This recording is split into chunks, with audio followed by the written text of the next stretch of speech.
Subscribe करें और bell दबाएं ताकि कोई खबर रह न जाए।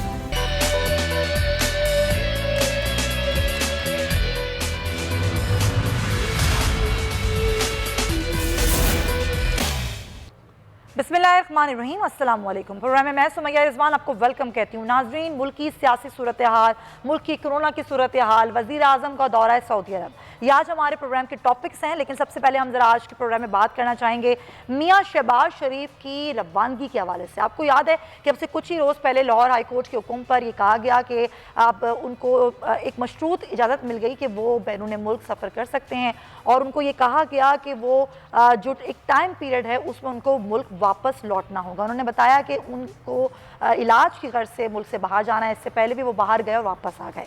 उसके बाद मियाँ शहबाज शरीफ अगले ही रोज़ जब रवानगी के लिए गए एयरपोर्ट, तो उनको वहाँ पर रोक लिया गया और उनसे ये कहा गया कि अभी आपका जो नाम है वो ब्लैक लिस्ट में ही मौजूद है, ये नाम नहीं निकाला गया है, सिस्टम अपडेट नहीं हुआ। उसके बाद हुकूमती जो वज़रा हैं उनके बयान सामने आना शुरू हो गए और ये कहा गया कि ब्लैक लिस्ट से हम नाम क्यों निकालें, बाकायदा कोई दरख्वास्त भी नहीं दी गई।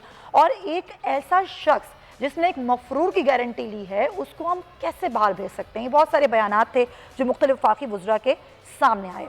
अब ये कहा गया कि नवाज शरीफ के जामिन है मियाँ शहबाज शरीफ, वो कैसे बाहर जा सकते हैं, और अदलिया को भी शहबाज शरीफ के खिलाफ को सबूत देने होंगे। हुकूमत ज़ाहिर है अब हुकूमत के लिए बड़ा चैलेंज बन गया है कि वो तमाम तर सबूत इकट्ठे करे, मियाँ शहबाज शरीफ के खिलाफ वो अदालत को जमा कराए और ये कहे कि जी ये मामलात हैं, ये वजूहात हैं और इस बिना पर हम जो है नाम ब्लैक लिस्ट से नहीं निकाल सकते। फिर साथ ही साथ हुकूमत ने इस फैसले को चैलेंज करने का भी इम्तियाज़ दे दिया और कहा है कि अब इस फैसले को चैलेंज किया जाएगा। ये सारे मामलात हैं, लेकिन अभी मैं चाहूँगी करंट सिचुएशन क्या है, किस स्टेटस में अभी मियाँ शहबाज शरीफ की रवानगी के हवाले से स्टेटस क्या है।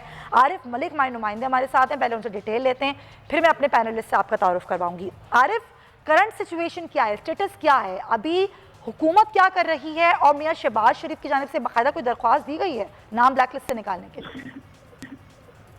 जी ये क्योंकि दरख्वास्त तो पहले ही दी गई थी जो अदालत में इन्होंने दी थी कि ब्लैक लिस्ट में इनका नाम निकाला जाए, और उसके ऊपर अदालत ने फैसला भी दिया कि वन टाइम परमिशन उन्हें दी गई कि वो बाहर जा सकते हैं। और उस रात वो जा रहे थे और उन्होंने FIA ने वहाँ पे एयरपोर्ट पे शहबाज शरीफ को रोका और कहा कि आपका नाम अभी तक ब्लैक लिस्ट से नहीं निकाला गया, सिस्टम अपडेट नहीं हुआ।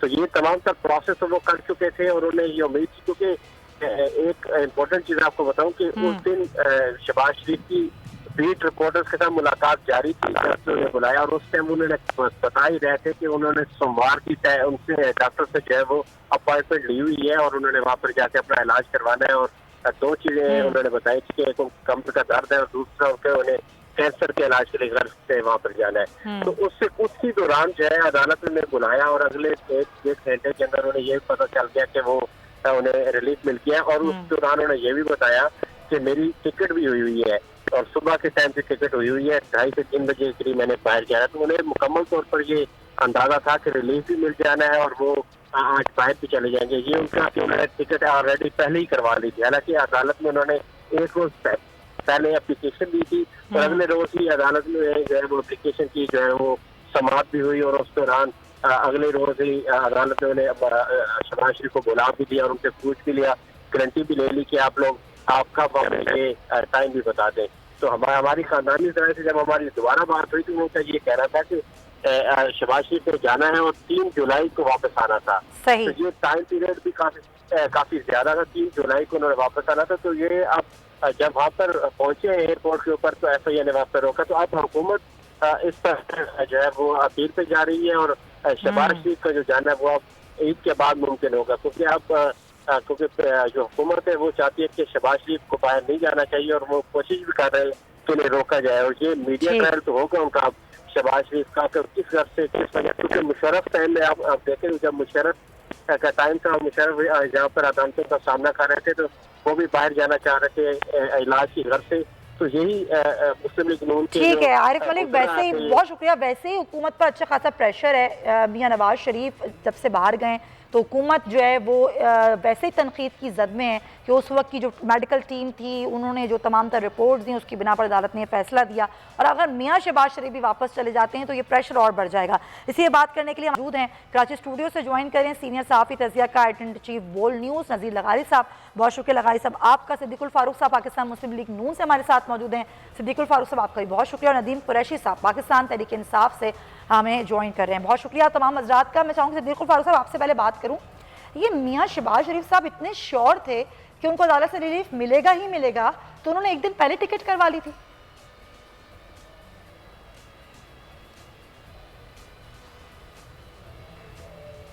ये आप मुझसे पूछ रहे हैं? बिल्कुल आपसे पूछ रही हूँ सिद्दीक साहब।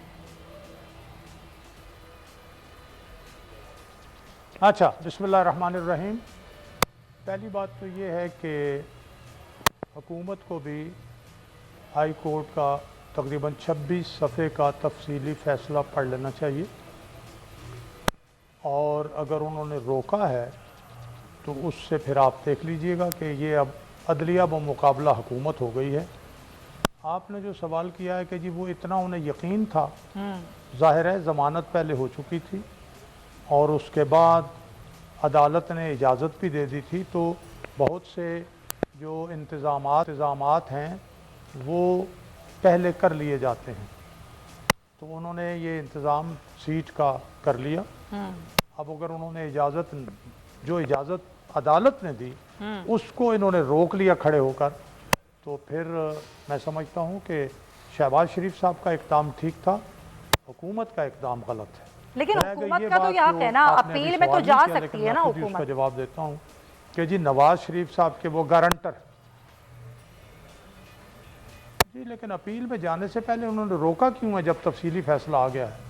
वो कह रहे हैं कि इतनी जल्दी क्यों थी मियाँ शहबाज शरीफ को कि अगली सुबह ही वो चले गए और अभी तो सिस्टम ही अपडेट नहीं हुआ था। अब ये इस पर तो जाहिर सी बात है वो अदालती हुकूम मैं ये कहता हूँ जब फुल बेंच ने फैसला दे दिया, फुल बेंच ने इजाजत दे दी, तो फिर उसके बाद ये कौन होते हैं रोकने वाले? कोई भी हुकूमत हो, ये कौन होते हैं रोकने वाले? जब इजाजत, फैसला तो पढ़ लें ना, रिश्वत की कोई सबूत दिया है ना, अकाउंट्स में पैसे आने का कोई सबूत दिया, वो फैसला तो पढ़ लें। ये तो झूठ बोलते हैं और मतलब है माजरत से मैं लफ्ज़ इस्तेमाल, ये तो बदमाशी कर रहे हैं जैसे कोई गली माले का गुंडा हो कि मैंने तुम्हें ये नहीं करने देना। कानून तो वो है जो कानून के मुताबिक हाई कोर्ट ने फैसला दे दिया। बिल्कुल फारूक साहब ये मुझे एक बात जरा आप समझा दें। चले ठीक है अदालत का हुक्म है और मियाँ शहबाज शरीफ को बाहर जाना भी चाहिए, लेकिन ऐसी मजबूरी क्या हो जाती है? कितने ही लोग हैं यहाँ पाकिस्तान में जो यहीं इलाज करवाते हैं, चाहे कितने ही मूजी मर्ज में मुब्तला ना हो, और यहीं रहते हैं, यहीं इलाज भी करवाते हैं। क्या ऐसी मजबूरी हो जाती है कि यहाँ कोई डॉक्टर नहीं होता, यहाँ कोई अस्पताल नहीं होता जो इलाज कर सके उनका?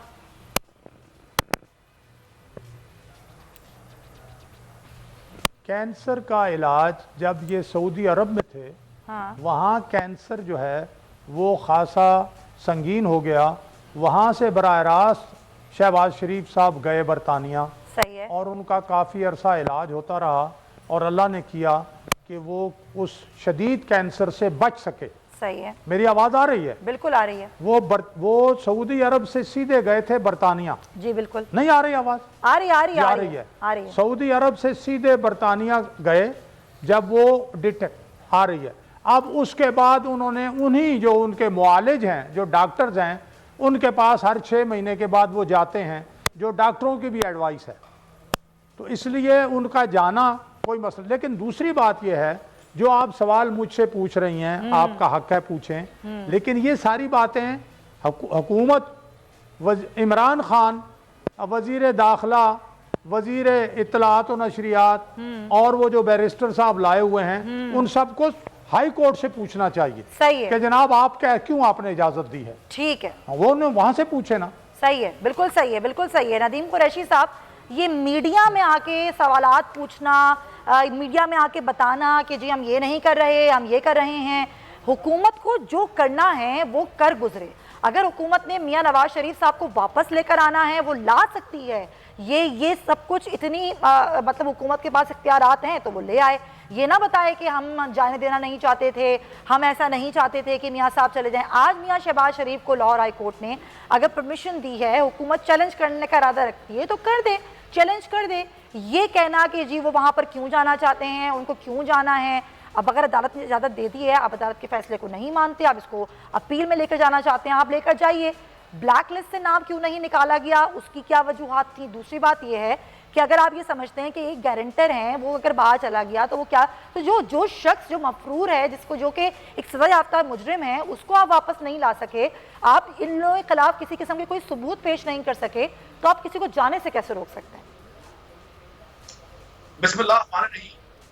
सुमैया, बड़ा आपने सवाल किया और उससे पहले सदीकुल फारूक साहब ने भी गुफ्तगू की। मैं पहले आपको अर्ज करता हूँ, सदीकुल फारूक साहब और इनकी पूरी पार्टी एक ये कल से नैरेटिव बिल्ड करने की कोशिश कर रहे हैं कि हुकूमत वर्सेस अदलिया आगे, ऐसा कतन कुछ नहीं है। ये कानून को समझते हैं और आप भी समझती हैं कि एक शख्स की अगर किसी आम क्रिमिनल केस में बेल होती है तो उसके बेल डॉक्यूमेंट बनने में, जिसको कानूनी जुबान में रौबकार कहते हैं, 2 दिन लग जाते हैं। जब ये हाई कोर्ट डिसीजन आया, हुकूमत ने हमेशा कोर्ट के तमाम फैसलों को तस्लीम किया है और हमें करना चाहिए। अदलिया का एहतराम सब पे वाजिब है। डॉक्यूमेंट बनने में, प्रोसेस में 2 से 3 दिन लग जाते हैं। यहाँ मैजिक एक बड़ा अजीब हुआ है कि शहबाज शरीफ साहब इतनी स्पीड में थे कि उन्होंने 5 तारीख को टिकट बुक करवाई।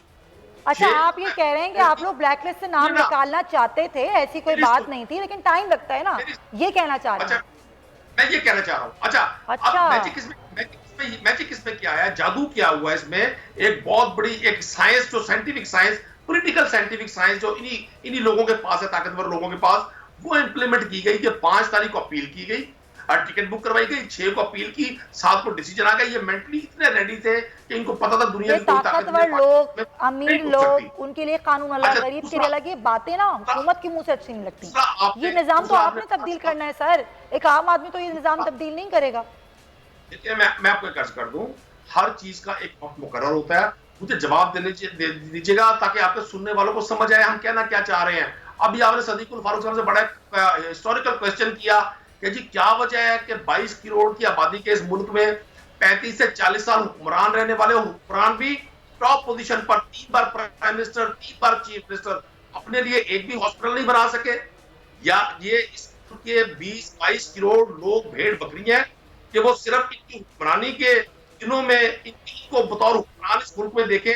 और जब अपोजिशन आए, एक अजीब मजाक, शहबाज शरीफ साहब गए हैं तो उनके मौलिज पाकिस्तान से साथ गए हैं। शहबाज शरीफ साहब का कॉलेज पाकिस्तान में कोई नहीं है, उनको बाहर कॉलेज मिलेंगे। मतलब एक ऐसा गोरख धंधा है। और आपने कहा मीडिया की बात, देखिए जब आप हुकूमती तर्जुमानों से, हुकूमत के जिम्मेदारान से, हुकूमती नुमाइंदगान से जब क्वेश्चन करेंगे तो वो आंसर करेंगे।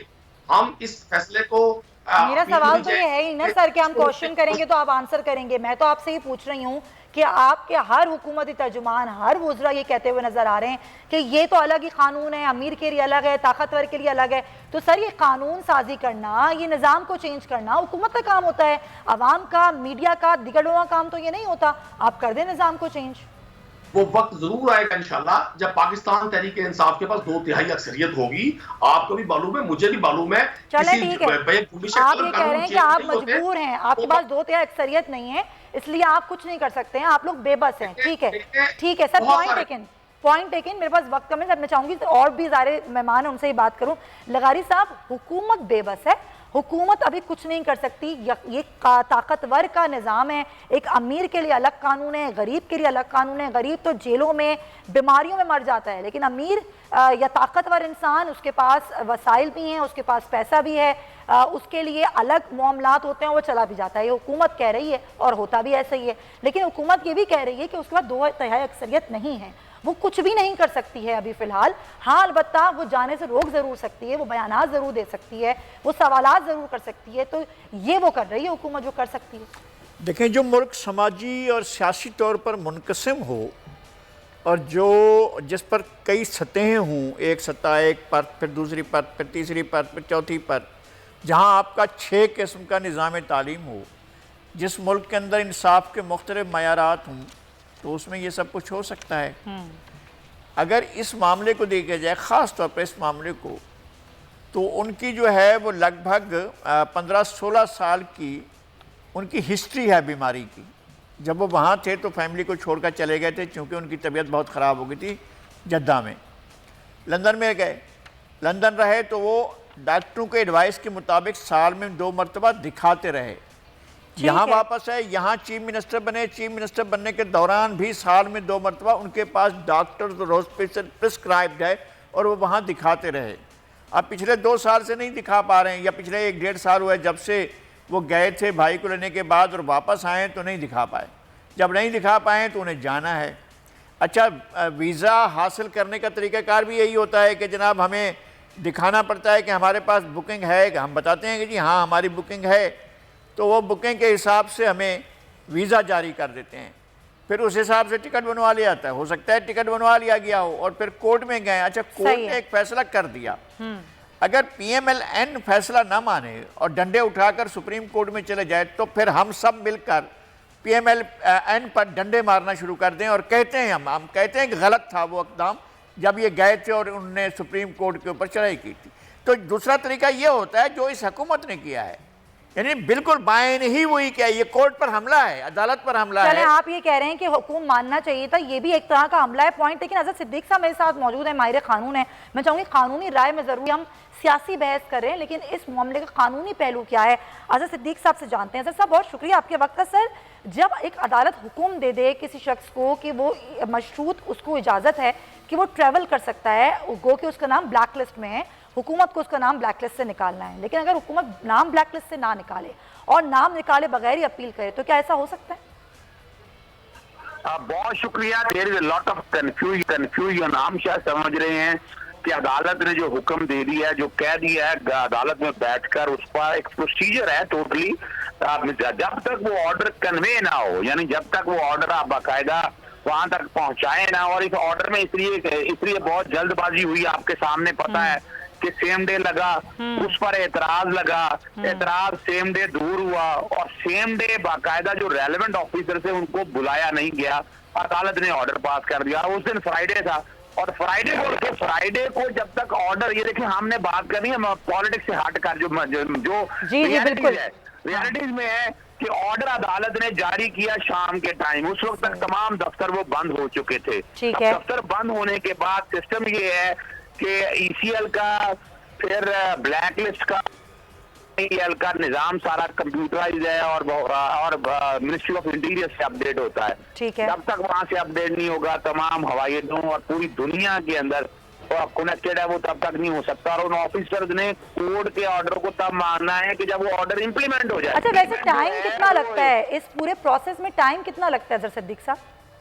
ये तो अमूमन 5-6 दिन का टाइम है। अच्छा। ऑर्डर जाता है, ऑर्डर जाना है, ऑर्डर बाकायदा उसका एग्जीक्यूशन का एक प्रोसेस है। आगे छुट्टियां आ गई, हम इनमें पड़ गए, यानी हम किन सियासी जमातों की बातें मानते हैं। उन्होंने आज तक ऑर्डर किया, उन्होंने पनामा के ऑर्डर में क्या कुछ किया, उन्होंने नैब के ऑर्डर में क्या कुछ किया। एक फैसला जो उसको इम्प्लीमेंट होने का प्रोसीजर तो पूरा होने दे। आपने देखे ना इन्होंने सियासत क्या की, ऑर्डर लिया रात को और रात को ऑर्डर लेकर सीधा चले गए एयरपोर्ट। ओ भाई, पहले मिनिस्ट्री ऑफ इंटीरियर में जाओ, उन्हें को उसको इम्प्लीमेंट करें, आपका नाम ECL से निकले, और उनको तजर्बा मौजूद है। नवाज शरीफ के केस में आपने देखा कि वो बकायदा ECL में हेयरिंग होती है। अच्छा, ये बताएं हज़रत सिद्दीक साहब, ये तो आपने बड़ा अच्छा हमें बता दिया, उनका नाम ब्लैक लिस्ट पर सही है, एक तरीके कार होता है। अच्छा, मैं आपसे ये जानना चाह रही हूँ, महीने की रखी जाती है, ठीक है, कह दिया, ठीक है, आप खुदारा सियासत छोड़ दें। अच्छा हज़रत सिद्दीक साहब, क्या है हज़रत सिद्दीक साहब, बीमारी की बात है, वही अदालत जो है वो जो है 24 अप्रैल को उनका मेडिकल ग्राउंड के ऊपर बेल रिजेक्ट करती है, उनको मेरिट पर देती है। मेडिकल ग्राउंड की तो ऐसी बात ही हुई। और दूसरा, जहाँ तक मेडिकल ग्राउंड के अंदर जाना भी था तो मुझे इजाजत दें जरा। हज़रत सिद्दीक साहब, आपको मेरी आवाज आ रही है? गालिबन हज़रत सिद्दीक साहब को मेरी आवाज नहीं आ रही। मुझे इजाजत दें जरा। जी हज़रत साहब। सुमैया जी हज़रत साहब साथ रहिएगा। सिद्दीक साहब जरा कुछ कहना चाह रहे हैं, फिर मुझे आपसे एक सवाल करना है। जी सिद्दीक साहब बोलिएगा। मैं रखता हूँ। जी बोलें। पहली बात यह है कि जब अभी वज़ीर आज़म नहीं बने थे इमरान खान साहब और एयरपोर्ट पे पहुंच गए थे और जुल्फी बुखारी का नाम ECL में था, उन्होंने वहां फ़ोन किया, उन्होंने कहा मैं उस वक्त तक नहीं जाऊंगा जब तक जुल्फी बुखारी का नाम नहीं ECL से हटाया जाता। वो तो 2 घंटे में जुल्फी बुखारी साहब 7 परवाज कर गए थे। अच्छा, वो मामला और ये मामला कितना था? नंबर 1। नंबर 2, ठीक है, जिस वक्त ये अदालत ने फैसला दिया, जी हाँ, जिस वक्त अदालत ने फैसला दिया उस वक्त FIA के नुमाइंदे भी मौजूद थे और नैब के नुमाइंदे भी थे। दो, तीसरी बात यह है कि अगर मामला टेक्निकली था तो हुकूमती तर्जुमानों ने यह क्यों कहा कि हम किसी कीमत पर जाने नहीं देंगे? सही है, ये भी कोई कानून है? हो सकता है वो ये रवैया क्यों इख्तियार किया? वो कह देते कि भाई टेक्निकली सिद्दीक साहब टाइम कम है, जवाब लेने दें सिद्दीक साहब। एक तो वो जुल्फी बुखारी वाले मामले की मिसाल दे रहे हैं, इन दोनों मामलात में क्या मुमासलत है? पहली बात सर, पहले सवाल सुन लीजिएगा और टीवी का वॉल्यूम प्लीज जहां से भी है ऑन उसको बंद कर दें। और दूसरी बात ये कि ये टेक्निकल अगर मामलात थे तो क्या हुकूमत ऐसे कह सकती है कि हम नहीं निकालेंगे नाम ब्लैक लिस्ट से?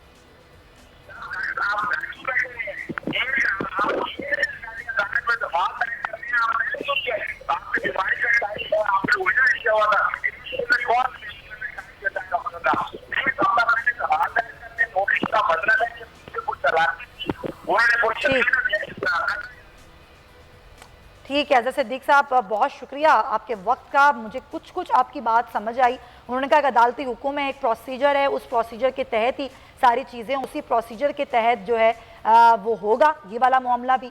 और हुकूमत जो है वो उसके बाद जा सकती है अपील में, लेकिन पहले 5 से 6 रोज़ लगते हैं ब्लैक लिस्ट से नाम निकलने में। और ये एक जो है कंप्यूटराइज एक पूरा मामला होता है। हम यहाँ पर एक ब्रेक ले रहे हैं नाजरीन, ब्रेक के बाद वापस आएंगे तो कुछ बात करेंगे इलेक्शन रिफॉर्म्स पर। एक ऑर्डिनेंस भी इलेक्ट्रॉनिक वोटिंग मशीन के हवाले से हुकूमत ने जारी किया है, वो क्या है और किस तरह उस पर काम होगा। इस ब्रेक के बाद स्टे विद अस।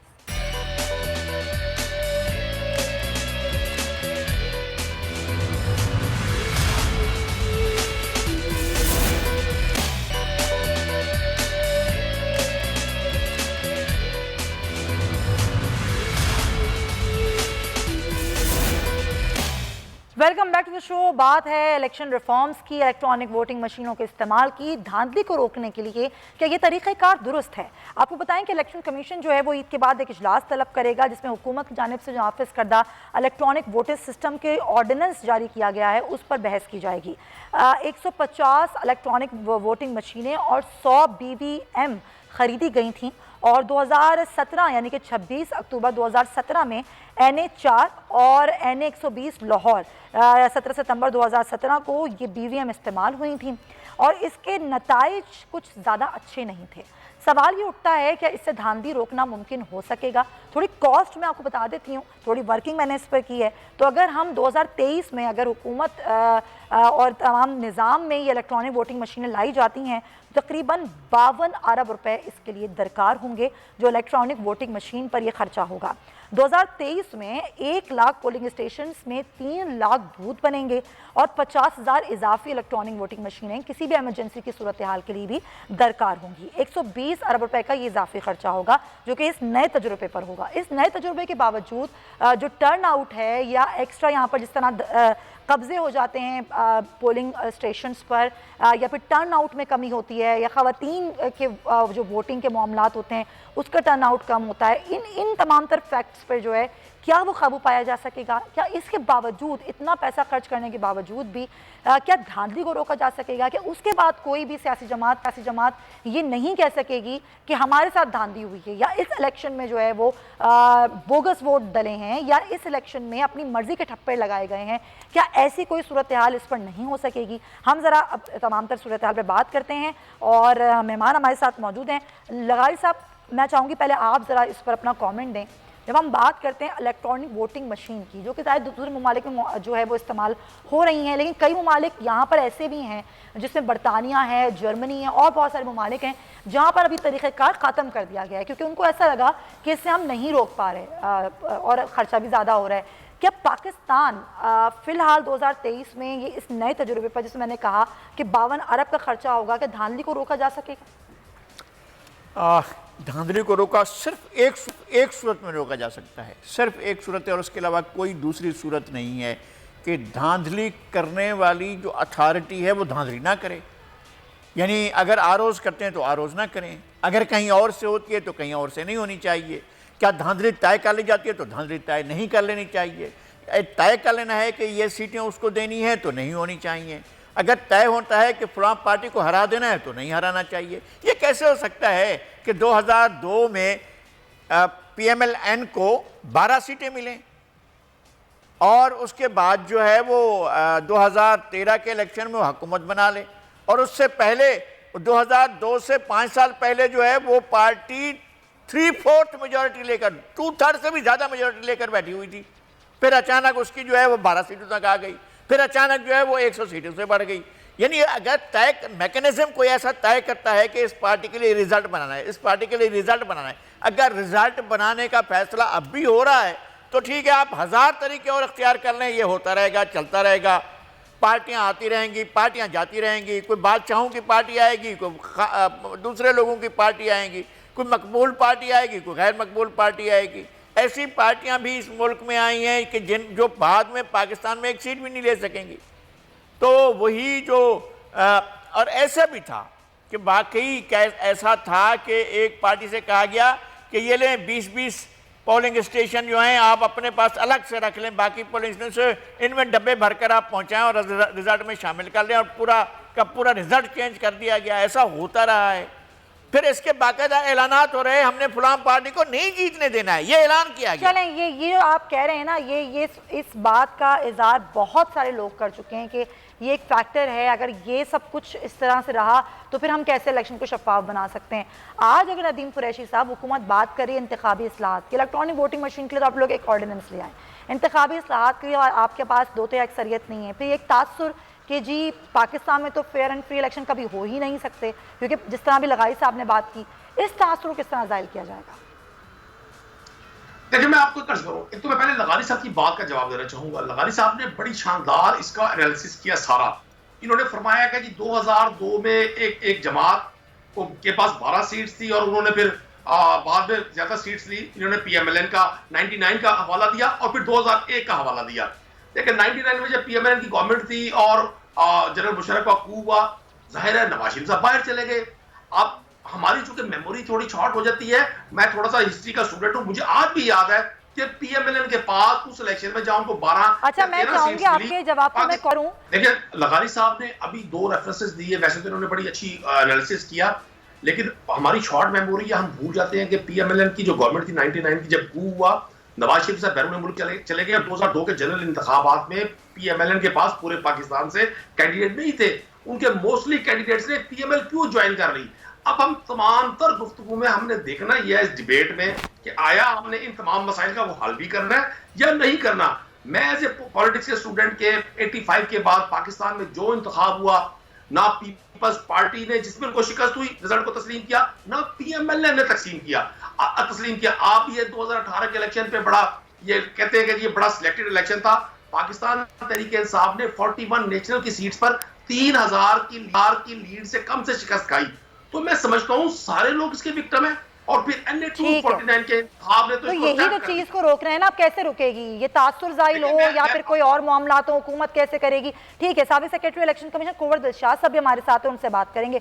कुंवर साहब, टेक्निकल मामलात हैं, अब हुकूमत ने तो एक ऑर्डिनेंस भी जारी कर दिया है, क्या इलेक्ट्रॉनिक वोटिंग मशीन से अगर तमाम तर चीजें होती हैं तो क्या धांधली को रोका जा सकेगा?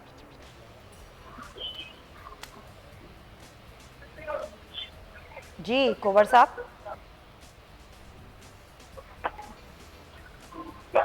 कुंवर दिलशाद साहब,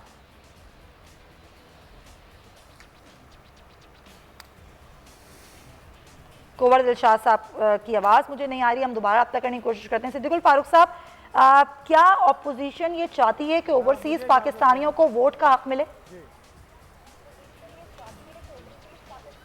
पाकिस्तानियों को आइन कानून के मुताबिक वोट का हक मिलता है, को आइन कानून के मुताबिक वोट का हक मिलता है तो हमें खुशी होगी। लेकिन मैं जिस बात की तरफ इशारा करता हूँ, क्योंकि PTI के नुमाइंदे भी बात कर रहे थे, इमरान खान साहब ने इंडिया में बैठकर ये बात की कि एस्टेब्लिशमेंट पाकिस्तान के इलेक्शनों पर असरअंदाज होती है और उसने नवाज शरीफ की 2/3 अक्सरियत को 18 सीटों में तब्दील कर दिया। आप ये क्लिप चला सकती हैं।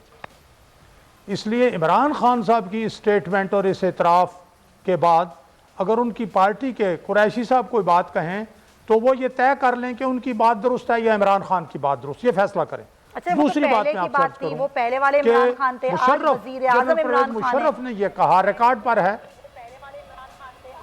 अच्छा, सुन ले, परवेज मुशर्रफ ने ये कहा कि मैंने इमरान खान को बुला के कहा कि यार मैं तुम्हारी मदद कर देता हूँ, तुम्हें 15-20 सीटें हम दे देते हैं। ये रिकॉर्ड पर है, ये भी आप क्लिप चला सकते हैं। ठीक है, मैं अर्ज करूंगा, और लगारी साहब ने जो बात की कि धांधली मुनज़्ज़म तरीके से होती है और ये एस्टेब्लिशमेंट ही करती रही है। अच्छा। इसमें कोई शक नहीं। अच्छा। ये फैसला हो जाए कि इलेक्शन फ्री एंड फेयर करने हैं तो जो निजाम मौजूद तो है, इसका इससे मतलब ये बेहतरीन कि निजाम 3 कोई दफा नहीं, जो ये आपकी बेहतरीन हुकूमत बनी निजाम। उस पर भी सवालिया और चौथी निशान है। बात ये है इससे पहले कि कि जितने ये आप- इलेक्शंस होते जो रहे और आगे एक लम्हा, जितने एक लम्हा, इलेक्शंस एक होंगे, लम्हा। ये सब जो पर ही सवालिया। सर, मेरे पास ऑर्डिनेंस लाया टाइम की थोड़ी सदारती, कमी है। जिसकी मुद्दत 120 दिन है, हाँ। ऐसी क्या जल्दी है? ऐसी क्या जल्दी है? बिल्कुल ऐसी क्या जल्दी हुकूमतों ऐसी के क्या ऑर्डिनेंस जल्दी ला है? रही है बार बार।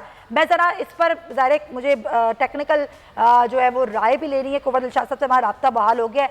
कुंवर साहब, इलेक्ट्रॉनिक वोटिंग मशीन से क्या धांधली रोकी जा सकेगी?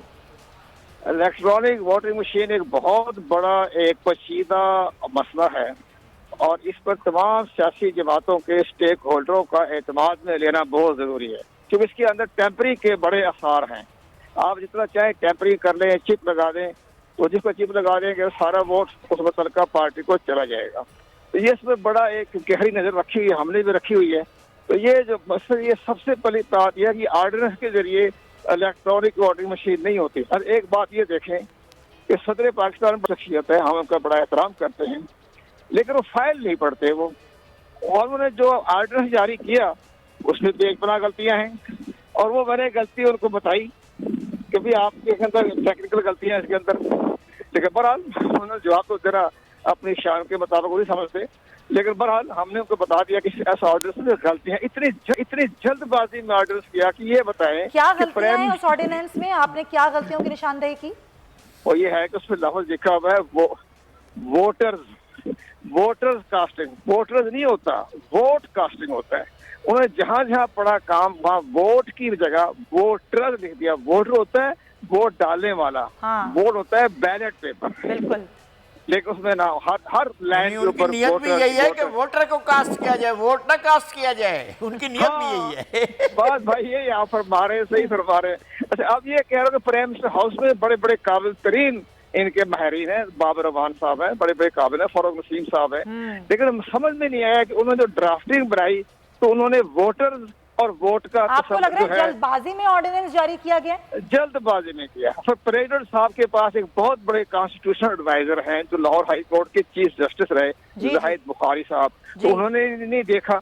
तो बहरहाल ये तो हमने एक सतही सी बात कर दी, आम नॉर्मल सी। लेकिन बहरहाल ये इलेक्ट्रॉनिक वोटिंग मशीन जो है ये इंतहाई फ्रॉड है।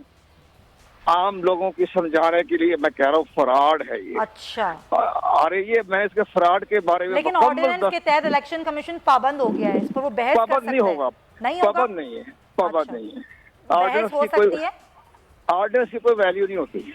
ऑर्डिनेंस की कोई वैल्यू नहीं है, इलेक्शन कमीशन पाबंद नहीं है इसका। नहीं पाबंद है। वो कहेगा जी मैं तो आईन के आर्टिकल 218 के तहत इत्तेहाद कराने का मजाज ही नहीं। कुंवर दिलशाद साहब, बहुत अहम आपने बात की है। अगर 1 महीने के बाद, 2 महीने के बाद, इस ऑर्डिनेंस के इजरा के बाद और ऑर्डिनेंस के पास होने से पहले अगर इलेक्शन होते हैं तो इस ऑर्डिनेंस की वैल्यू होगी या नहीं होगी? नहीं ये बड़ी अहम बात है। नहीं, ऑर्डिनेंस की कोई वैल्यू नहीं है ना। ऑर्डिनेंस की कोई वैल्यू नहीं होगी। मेरा वक्त की कमी है। बहुत शुक्रिया तमाम हजरात का, कुंवर दिलशाद, सदीकुल फारूक साहब, लगारी साहब, नदीम कुरैशी साहब, तमाम हजरात का बहुत बहुत शुक्रिया। और प्रोग्राम के इस हिस्से में मुझे बात करनी है वज़ीर आज़म के दौरा सऊदी अरब के हवाले से। ये 2 रोज़ा दौरा सऊदी अरब था, अहम दौरा, जिसमें ज़ाहिर जितने भी ताल्लुकात अब तक पाकिस्तान और सऊदी अरब के दरमियान रहे, ना सिर्फ वो ताल्लुकात बल्कि बहुत अहम MOUs पर दस्तखत हुए हैं। ना सिर्फ अफ़गानिस्तान, कश्मीर, फ़लस्तीन, तमाम तर सूरत हाल पर इस जो दौरा था इसमें गुफ्तगू हुई है, और साथ ही साथ जो पाकिस्तान की मईशत को सहारा देने के लिए $3 बिलियन का कर्जा फराहम किया। उसके बाद सऊदी अरब ने अचानक सितंबर में $1 बिलियन के कर्जे की वापसी का पैगाम दिया, जो कि एक बहुत गैर मुतवक्का था। उसके बाद अब क्या हालात हैं, और ये देखिए नए दौर का आगाज़ हुआ है। और फिर 1100 जो कैदी हैं जो सऊदी अरब में कैद हैं, उनकी वापसी के हवाले से भी क्या बातचीत हुई है, इसी पर बात करने के लिए मेरे साथ मौजूद हैं साबिक़ सफ़ीर शाहिद अमीन साहब। शाहिद साहब, बहुत शुक्रिया आपके वक्त का। पाकिस्तान और सऊदी अरब के ताल्लुकात बहुत पुराने, बहुत देर पा हैं, लेकिन आज अगर हम बात करें पाक सऊदी अरब ताल्लुकात की, उनको आप कैसे देखते हैं? वज़ीर आज़म के इस दौरे को आप किस तरह से देखते हैं? ये मेरे ख्याल में दौरा बड़ा अहम था, और खुशी की बात है कि कामयाब हुआ है। आपने जिक्र किया कि पिछले दिनों कुछ दुश्वारियां आई थीं सऊदी पाकिस्तान ताल्लुकात में। हमेशा से असल में देखा जाए, पूरी तारीख पर नज़र डाली जाए, 70 साल से जी हमारे सऊदी अरब के साथ बड़े खुसूसी ताल्लुकात हैं, जिसको स्पेशल रिलेशनशिप कहते हैं। और उसकी वजह यह है, लोग कहते हैं कि जी सऊदी अरब और ईरान और तुर्की में फ़र्क क्या है। फ़र्क ये है कि सऊदी अरब में आपके मिसाल के तौर पे 25 लाख पाकिस्तानी जो हैं काम कर रहे हैं, जिनके रिमिटेंसेज जो हैं सबसे ज़्यादा हैं, अब दुनिया में सारे मुल्कों के मुकाबले में सबसे ज़्यादा हैं। इस्लामी ममालिक में सबसे ज़्यादा इकोनॉमिक एड किसने दी है? वो सऊदी अरब ने दी है, और क्रूशल टाइम्स पे दी है। जब हमने न्यूक्लियर एक्सप्लोजन किया, सारी एड हमारी रुक गई अमेरिका की, तो सऊदी अरब ने 3 साल तक आपको ऑयल फ्री ऑफ कॉस्ट दिया था। फिर ये कि क्रूशल इश्यूज़ के ऊपर, इंडिया के साथ रिलेशंस के साथ और दीगर इश्यूज़ के ऊपर सऊदी अरब हमारा साथी रहा है। तो हमारा कमिटमेंट उनको ये है कि हमने उनकी सिक्योरिटी के बारे में उनको एक किस्म की वादा किया हुआ है कि आपको ख़तरा हुआ तो हमारी अफवाज भी आपकी मदद के लिए शामिल होंगी। और 80 के दशरे में हमारी हज़ारों तादाद में पाकिस्तानी फ़ौज वहाँ पे सऊदी अरब में मौजूद थी। और आपको याद है काबा का वाक़या हुआ था, उसमें पाकिस्तानी कमांडोज ने जाके उसको ख़त्म किया था। तो ये दोनों तरफ के लिए ताल्लुकात बड़े अहम हैं। लेकिन पिछले 1-2 साल में मसलाइल क्या हुए, कुछ हमारी शिकायतें, कुछ सऊदी अरब की शिकायतें। हमारी शिकायत ये थी कि कश्मीर में और इंडिया ने जो कुछ कार्रवाइयाँ की हैं, जुल्म ढाए हैं, उस सिलसिले में सऊदी अरब जो है कुछ इंडिया पे प्रेशर डाले, या कम से कम OIC की मीटिंग हो। दोनों चीज़ों में उन्होंने हमारा साथ नहीं दिया। ये हमारी शिकायत थी। उनकी शिकायतें क्या थी कि यमन की जंग में वो चाहते थे पाकिस्तान उनका साथ दे। हमने कहा कि हम तो न्यूट्रल हैं। कतर के साथ उनकी महाजराई हुई, हमने कहा कि हम तो, हमारे तो कतर के साथ बहुत अच्छे ताल्लुकात हैं। ईरान के साथ उनकी महाजराई थी, हमने कहा ईरान हमारा पड़ोसी है, दोस्त है, हम उसकी मुखालफत कैसे कर सकते हैं। तो गोया कि दोनों तरफ से शिकायत का एक सिलसिला था। लेकिन मैं समझता हूँ ऑन द होल सऊदी अरब की शिकायत जो थी वो जायज़ नहीं थी। क्यों यमन में खाना जंगी में पाकिस्तान अपनी फ़ौज भेजे, इसकी कोई मंतक नहीं बनती थी। और कतर के साथ क्यों ताल्लुकात अपने बिगाड़े, जबकि कतर हमारा एक पुराना दोस्त है। तो अब सऊदी अरब में एहसास हुआ है कि उन्होंने पाकिस्तान के बारे में जो रवैया अख्तियार किया था वो मुनासिब नहीं है। और उसकी ख़ास वजह यह है कि उनके जो ट्रंप के साथ खुसूसी अमेरिका के ताल्लुकात थे वो तो बज़ाहिर बहुत कम हो गए। बाइडन का रवैया बिल्कुल मुख्तलिफ है। उनकी खारजा पॉलिसी नाकाम हो गई है, यमन में भी नाकाम हुई, कतर में भी नाकाम हुई। अब गोया कि सऊदी अरब में एक अंदाज़ा हुआ है कि उनको अपनी पॉलिसी को रिविजिट करना पड़ेगा। और ये जो सारे महाज उन्होंने खोले थे उनको बंद करके देरीना दोस्त पाकिस्तान की तरफ आए, उसके साथ ताल्लुकात में कोई कमी नहीं आनी चाहिए। तो इस मुराकात की वजह से आपने देखा कि उनका दौरा जो था, हमारे वज़ीर आज़म का दौरा कामयाब रहा। यानी कि आप ये कह रहे हैं कि एक सर्द मोहरी थी, अब वो ख़त्म होती नजर आ रही है। बिल्कुल नज़र आती है। बॉडी लैंग्वेज आप देखें, प्रोटोकॉल देखें, जॉइंट कम्युनिकेशन देखें, हर चीज़ से नज़र आता है। फिर एक सुप्रीम कोऑर्डिनेशन काउंसिल का इनेकाद किया गया है जिसमें प्रिंस मोहम्मद उनकी तरफ से होंगे, हमारे इधर से होंगे। तो इस मामले को एक लिहाज से संजीदगी से ताल्लुकात को आगे बढ़ाया जाएगा। अच्छा, 2 मामलात हैं। सऊदी वज़ीर ख़ारजा का एक बयान सामने आता है कि कश्मीर के मामले पर बिल्कुल बातचीत हुई है। वज़ीर ख़ारजा शाह महमूद कुरैशी कहते हैं कश्मीर के मामले पर सऊदी अरब में कोई बातचीत नहीं हुई, ना ही कोई सालसी किरदार का उन्होंने कोई बात की। दूसरा मामला है फ़लस्तीन का। हम देख रहे हैं कि जिस तरह का वहाँ पर जुल्म सितम हो रहा है, रमज़ान के महीने में लोगों को वहाँ नमाज नहीं पढ़ने दी जा रही, मासूम बच्चे यानी कि 1 साल तक का बच्चा वहां पर जख्मी हुआ, कई अफराद जख्मी हो गए, डायरेक्ट फायरिंग की जा रही है। उस पर वजीर आजम का ये कहना है कि इस पर भी हमने बात की है और पूरी मुस्लिम उम्मा को इस पर कहा है कि वो यकजहती दिखाएं और इस पर ना सिर्फ आवाज़ उठाएं बल्कि ये जुल्म सितम रुकवाने में अपना किरदार अदा करें। आप क्या समझते हैं कि कश्मीर का मामला हो या फ़लस्तीन का मामला, सऊदी अरब इसमें अपना क्या किरदार अदा कर सकता है या फिर करेगा पाकिस्तान के कहने पर? मेरे ख्याल में ये बात दुरुस्त नहीं है कि कश्मीर का जिक्र नहीं हुआ। आप जॉइंट कम्युनिके देख लीजिए, उसमें कश्मीर का जिक्र है कि सऊदी अरब की ख्वाहिश है और दोनों के कश्मीर पाकिस्तान के हिंदुस्तान के ताल्लुकात में भेज दिया है, जिसमें कश्मीर का मसला शामिल है। तो कश्मीर का तो बिल्कुल अलामिया में नाम आया है। दूसरी बात फ़लस्तीन की है, तो यकीनन हमारे वज़ीर आज़म ने कल बड़ा उस बारे में सख्त रिएक्शन दिया है। वहाँ पर जो अभी अल-अक़सा में इजरायली फ़ौजों ने जारियत की है, बड़े मासूम फ़लस्तीनियों को मारा है और वहाँ पे जो उसकी होली जगह है उसकी उन्होंने तक़द्दुस को पामाल किया है। तो इमरान खान ने बड़ा सख्त रिएक्शन दिखाया है। सऊदी अरब की तरफ से मैंने अभी कोई स्टेटमेंट नहीं देखा है, लेकिन आपको अंदाज़ा है कि पिछले दिनों में सऊदी अरब की इजराइल के बारे में पॉलिसी में काफ़ी नरमी आई है। UAE और बहरीन ने, जो कि सऊदी अरब के एक लिहाज से इशारे पर चलते हैं, उन दोनों ने तो इजराइल के साथ ताल्लुकात पूरे बहाल कर दिए हैं। सऊदी अरब ने अलबत्ता कहा है कि अभी तक हम इसी पे कायम है कि जो उनकी जो हमारा पुराना अरब इनिशिएटिव था, यानी कि इलाकों मकबूजा इलाकों को खाली किया जाए वगैरह वगैरह, गोया कि उन्होंने अपने ट्रेडिशनल स्टांस को दोबारा उसका इरादा किया है। लेकिन बहुत सारी खबरें आ रही हैं कि खुफिया मुलाकातें हो रही हैं और कुछ ना कुछ इजराइल के बारे में सऊदी अरब की पॉलिसी में काफ़ी तब्दीली आ रही है। अच्छा, तो आगे की तब्दीली आपको क्या लगता है कि कितनी बेहतर साबित होगी? खासतौर पे ओआईसी किरदार के हवाले से मैं आपसे जानना चाह रही हूँ। शाहिद अमीन साहब, ओआईसी का किरदार हमने देखा कि बिल्कुल सिफर रहा। कश्मीर का मामला हो, फ़लस्तीन का मामला हो, रोहिंग्या के मुसलमानों का मामला हो, वैसे बज़ाहिर मीटिंग्स होती हैं, बातचीत होती है, लेकिन जिस तरीके से काम होना चाहिए नहीं होता। पाकिस्तान ने इस पर अपनी तशवीश का इजहार किया। आपको लगता है कि ओआईसी अपना क्या किरदार अदा करेगा आगे मुस्तकबिल में? मसला यही है कि इस्लामी दुनिया में सही मानों में गुड अंडरस्टैंडिंग नहीं है। किसी का किसी तरफ प्रायोरिटी है, किसी की दूसरी तरफ प्रायोरिटी है। पाकिस्तान में अलबत्ता हम ये कह सकते हैं कि शुरू से ही हम एक लिहाज से हमारा नज़रियाती मुल्क है। हमारे तो कॉन्स्टिट्यूशन में लिखा हुआ है, ये हमारी हुकूमत पे जिम्मेदारी डाली गई है कॉन्स्टिट्यूशन में कि आप इस्लामी ममालिक के साथ ताल्लुकात को बहुत मजबूत करें और उनको आगे बढ़ाएं। तो फ़लस्तीन के बारे में तो आपको अंदाज़ा ही है कि किस कदर पाकिस्तान ने इसमें रोल अदा किया है शुरू से ही। तो उस लिहाज से पाकिस्तान अपने मौके पे बिल्कुल कायम है और इंशाल्लाह कायम रहेगा। अब ये अरब दुनिया में जो कुछ तब्दीलियाँ आ रही हैं वो उस बेहतर जवाब दे सकते हैं। मेरी नज़र में तो बिल्कुल कबल वक्त है इजराइल के साथ दोस्ती के हाथ बढ़ाना।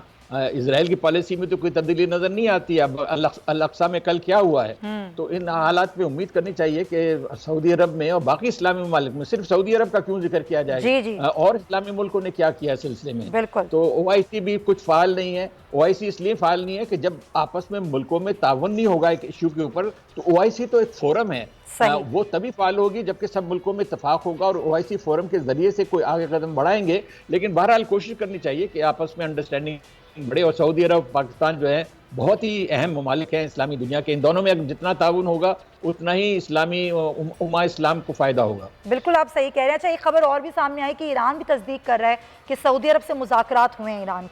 ईरान के सऊदी अरब से मुज़ाकरात होना, फिर पाकिस्तान का इसमें क्या किरदार है? और मैं आपसे क्विकली पूछना चाहूँगी कि वक्त कम है कि जो कैद हैं सऊदी अरब में पाकिस्तानी, उनकी वापसी के हवाले से एक मुआहदा हुआ लेकिन नहीं हो सके। अब 1100 कैदियों की वापसी के हवाले से पाकिस्तान के वुज़रा ये बिल्कुल तस्दीक कर रहे हैं कि अब उनकी वापसी को यकीनी बनाया जाएगा। इन दोनों मामलात पर सर कॉमेंट कीजिएगा। या पहली चीज़ ईरान की है कि जैसे मैंने कहा कि प्रिंस मोहम्मद बिन सलमान को शायद अंदाज़ा हो गया है कि उनकी खारजा पॉलिसी जो पिछले 3-4 साल थी वो कामयाब नहीं है। तो अब ईरान के साथ उन्होंने बड़े अच्छे ख्यालात का इजहार किया है और सुना है कि बगदाद में कोई सीक्रेट नेगोशिएशन भी हो रहे हैं। बड़ी अच्छी बात है। पाकिस्तान तो हमेशा कहता रहा है, बल्कि पिछले साल सऊदी अरब के और ईरान के दरमियान कुछ हालात बेहतर करने के लिए प्राइम मिनिस्टर ने एक किस्म की रोल भी अदा किया था।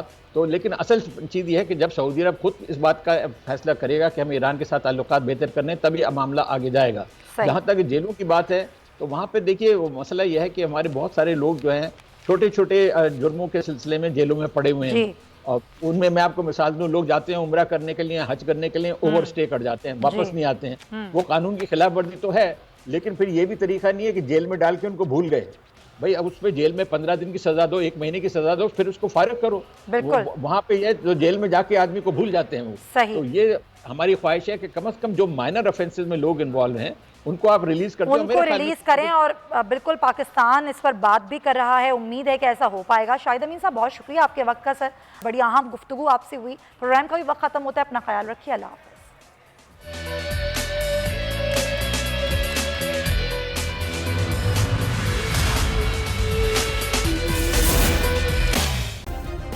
सब्सक्राइब करें और बेल दबाएं ताकि कोई खबर रह न जाए।